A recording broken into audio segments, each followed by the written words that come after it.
बिस्मिल्लाहिर्रहमानिर्रहीम। अस्सलाम वालेकुम दोस्तों। जो एनआरओ मांगेगा वो मेरा साथी नहीं। शाहिद खाकान अब्बासी।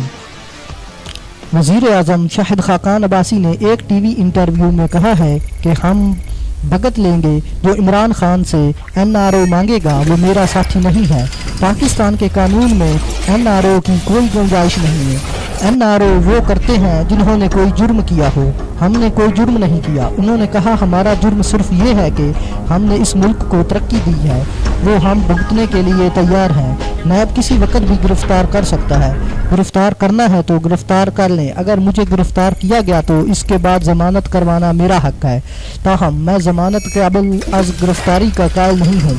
मियाँ मोहम्मद नवाज शरीफ ने नहीं कहा कि मैं बाहर जाना चाहता हूँ, बल्कि डॉक्टरों ने कहा है नवाज शरीफ की बीमारी इतनी बढ़ गई है और इतनी पेचीदा है कि इलाज यहाँ मुमकिन नहीं है।